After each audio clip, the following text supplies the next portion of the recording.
It is, I think, everybody's grand hope that we survive, that we reach a golden age of enlightenment and maturity. I think that's everybody's goal, regardless of faith. It's not the end of the world.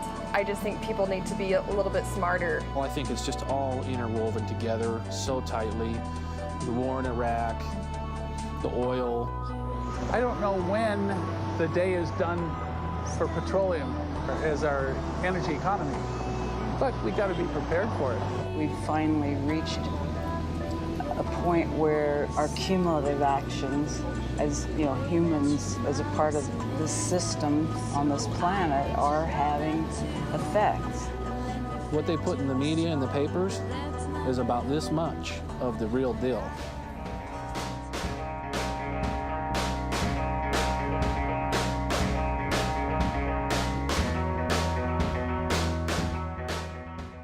Salt Lake City is the capital and most populated city in Utah. The Metro Salt Lake area has over 1 million people. The city is nearly half Mormon. It is a predominantly white city with a rising Latino population. On September 11th, 2008, we went to Salt Lake City to ride public transit and talk to people about how they see the future of our country and our impact on the world. We have artificially built a society around the car. And there were power people in the 30s and 40s that worked to make that happen. That's when they were burning streetcars. And Dinah Shore was singing. See the USA in your Chevrolet. America is asking you to call. It's hard in the West because it's huge distances that we have to drive to get from here to there. When we're in the city, like we'll take tracks or we'll take the bus or we'll try and bike wherever we can. I knew when I heard about Front Runner and I worked in Ogden that I was going to take the train. If we all keep on making these little steps one at a time, riding the train, trading in your SUV, renewable resources, the natural gas vehicles, slowly we can undo some of the damage that we've done. I'm Christian. My mom's side's Catholic, my dad's side's Mormon.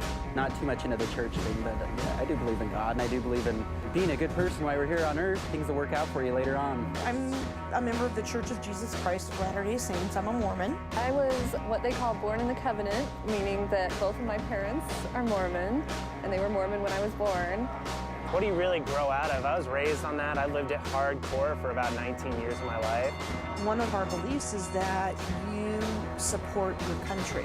I was born and raised Mormon, left the church for quite a while and felt like a major outsider. The thing about the church is they never tell you what to think.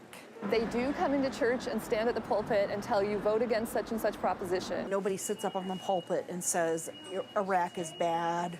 Because you basically need a support group to get you out of that church. That church takes your whole life over. So if you try to get out, it's like you have nothing to do. Currently out looking for work, but I was originally an exotic animal handler. Elephants, tigers, Lipizzaner stallions, whatever they threw to me. I'm ex-military. I did 4 years in the Army, and it was during the very first Desert Storm. I haven't had a job in 10 years. I haven't had a job. I can't compete against illegal labor. I can't get any money. My family's disintegrated. There's this division here where there's the LDS and then there's the other people. I paid my tithing for 25 years, and do you think my church would come to my rescue when I was hungry? And they've asked me to come back, and the prophets asked me to come back, and it's like, this church supports war, this church supports killing, this church supports tax evasion, felony illegal labor, and they don't support their people. Each person has their own reality, and you can't really deny somebody else's reality. It's not worth it. There's no way you can convince them. That's their world. In Spanish, they have a word, it's called donde está tu corazón? Where's your heart, people? My boss fired me after 10 years of service and gave my job to an illegal labor. And so I lost my house in Sandy. My wife went and moved in with a Mexican because he had a job. One of my kids out of work, my other kid's going to federal prison on Monday.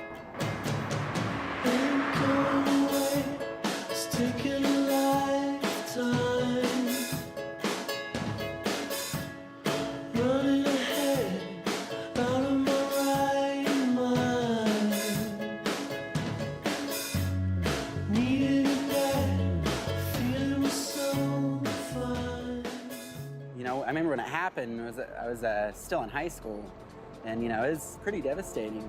I didn't know if we were, you know, if that was the start of World War III. They were actually late getting out of the gate, I heard, by about half an hour.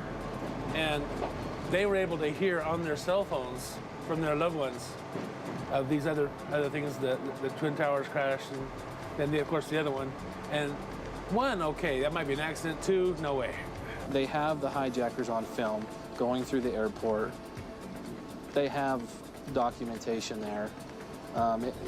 Why would, in my opinion, why would our president do that? The real terrorists are the people that keep leading us astray and taking our hand kindly and giving us this pretty smile while leading us to destruction.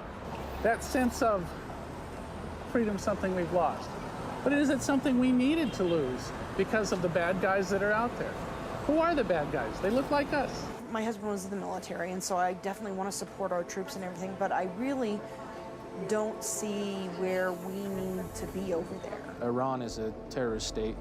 They support terrorism, training of terrorists. They have ties to known terrorist groups. This may sound really cold-hearted, and I am a religious person, but if they want to kill each other, let them. Politics has come down to basically big business. And oil is on the top of the, the mercantile market. It's the most sought-after commodity. There is oil elsewhere, so I'm just confused. I'm confused when we went in. I'm still confused why we're there. But, you know, defend the men and women that are there. The neocons wanted us there for other reasons, like oil, foreign oil. No, not related to oil. I think it's all about the terrorism. I think we're there to try to help maintain peace throughout the world, and we just see ourselves as one who would initiate that and to lead it. I have one friend that just came back hit by a car bomb, suffering from horrible PTSD. If you look at the statistics of how many soldiers are committing suicide, everybody gets so invested in all the politics, but people aren't taking care of our soldiers when they come home. A firework goes off, he freaks out, backfire from a car. He's yelled at me for no reason. He gets in bar fights every weekend, and I'm like, you need to seek help. And he's like, no, I don't want to be a pussy.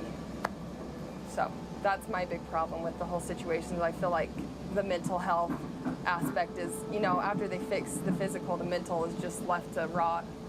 You try to think about, you know, the person that you've harmed and saying, you know, what kind of person was he? What kind of family does he come from? What, you know, what was his likes, his dislikes? What was his favorite game when he was growing up?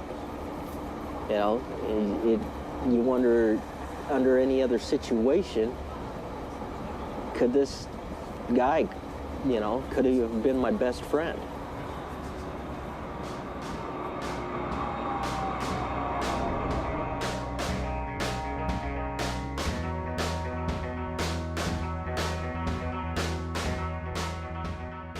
I think that America will always be invading somebody as long as this system is upheld. I mean, it doesn't matter who's in the presidential office or who's in Congress. It's really about how Americans are kind of apathetic to what our country does as a whole.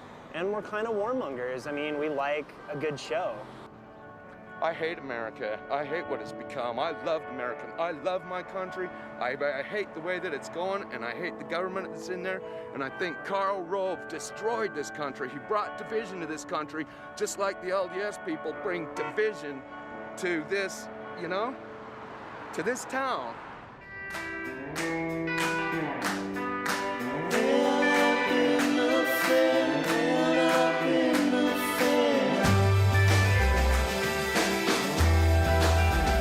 Going to perish, and that's going to be the beginning. We always talk about signs of the times and how bad things have to get, and then Christ will come back, and then everything will be renewed, and then, you know, so it doesn't really matter if we destroy the earth because it's all just going to be resurrected. I think this might end up being purgatory, you know, at some point. I've been looking at property up in Alaska and Montana, and I'm trying to get a place set up away from the big colonies of people and stocking up on food and ammo and guns, and why we can still buy them and why they're still affordable. So you look at the Roman Empire, the Mayan Empire, you look at all these things that get built and constructed up, and they don't have a strong enough foundation to support the system that they, I don't know, the idealistic system that they try to set up on it, and I think that it always comes toppling down. We're messing with something we don't know enough about. In 100 years, we've seen trends that show that the temperature is rising. Now, when we hit a breaking point, or what are the feedback systems, I mean, we don't know how everything's gonna interrelate and react. Either we continue to go the way we're going, self-serving, selfish, have our own agendas, nature and our neighbor be damned, or we finally mature and realize that we're not alone. We take nothing with us in this life but the relationships we create as we go through.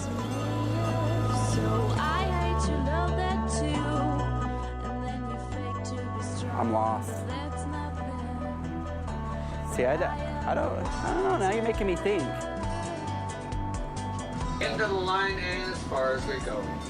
Thank you for riding Front Runner.